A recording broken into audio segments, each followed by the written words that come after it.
Redistricting in America is an international disgrace.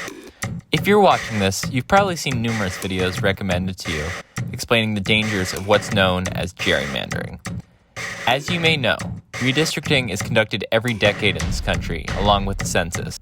We recently concluded this process last year, with new districts being used for the recent House of Representatives elections. During this process, we saw several blatant examples of gerrymandering, including in former Jim Crow states like Louisiana, Alabama, and Georgia, where lower courts determined that the state legislators who drew the lines had packed black voters into single districts, where their voting power would be diluted. These decisions were overturned by the Supreme Court, who now seem unwilling to enforce most aspects of the Voting Rights Act. Republicans are now even trying to argue that mixed-race black people should not count as black for census purposes. The effect of all of this is undermining not only our democracy, but also our citizens' faith in our democracy. Restrictions that were still in place in many states, and in 2011, the redistricting process was taken advantage of by those big gains that were made in the 2010 election.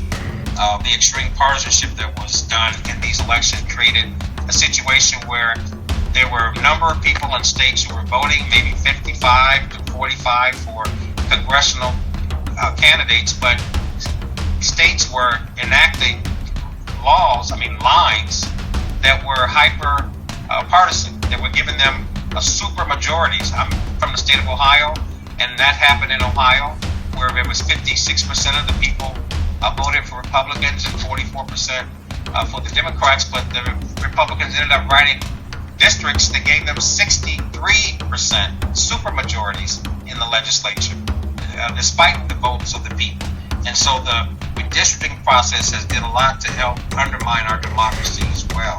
As citizens' faith in democracy in America is declining, the threat of gerrymandering has become ever more damaging to our nation, especially as redistricting technology has evolved. But what can we as citizens do about it? Well, the most obvious solution is that Congress should pass comprehensive redistricting reform.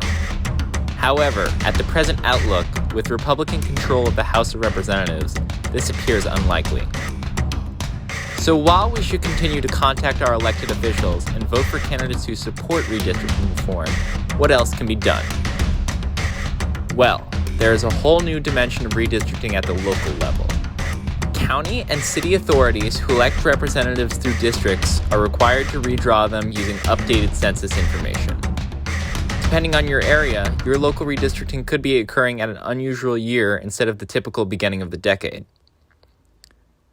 Some of the most important legislation can happen at the local level, and unfortunately, all too often, the redistricting here goes overlooked.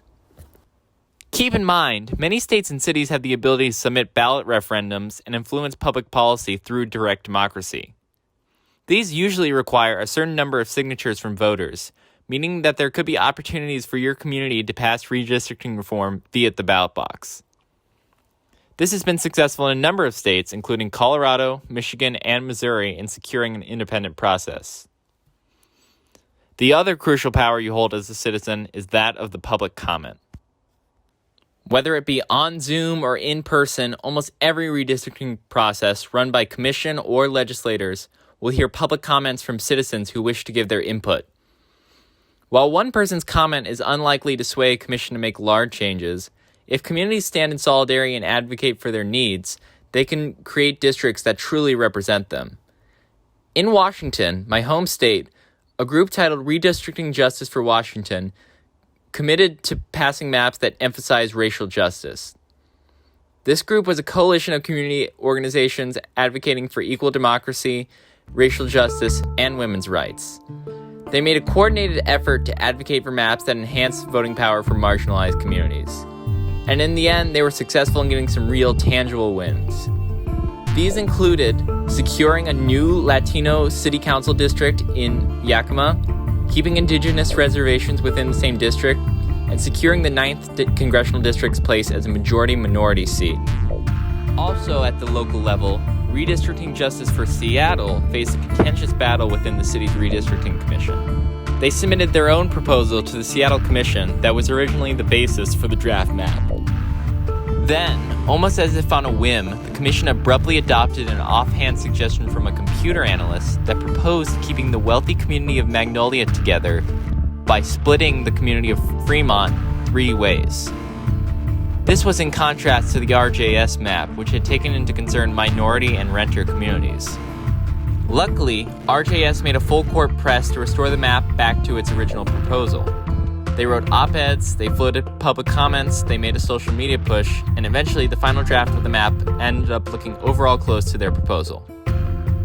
Despite the threat of lawsuit from the Magnolia Community Council, the amended map was adopted.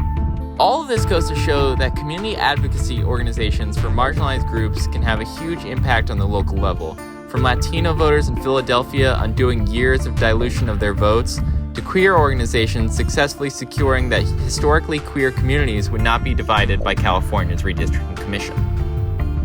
Now, I know you may be thinking that you as a single person cannot give testimony or vote in a way that is likely to change this enormous challenge we face, or that the fight is already lost because of the problems and injustices present in this past redistricting cycle. But with the decade ahead, there is also a decade of opportunity. We need to spend the years ahead preparing to fight this illegal election rigging with all the means we have available. So in the years ahead, remember to do 3 things. 1. Continue to make your voice heard to your representatives for redistricting reform. We still have a decade of opportunity for federal redistricting reform. Keep contacting your legislators and supporting candidates who will back this legislation. I'd recommend the National Democratic Redistricting Committee for information on how to get involved at this level. 2. Research the redistricting process in your community. Find out, do you have a commission, or is redistricting decided by your representatives? Is this different at the county, city, or state level? And are there organizations in your area that are advocating for fairer maps based on concerns like historical oppression that you can involve yourself with? 3. Make your voice heard. By speaking out during public comment time, not only can you speak out for your community's interests, many redistricting commissions will be allowed to submit maps you've drawn yourself. If you have the time, speaking out and voicing what your community needs in terms of representation is a powerful way to exercise your rights as a citizen. Thank you for watching. If you have the time, please fill out the survey I've linked in the description. I've also put links to the other resources I've mentioned here.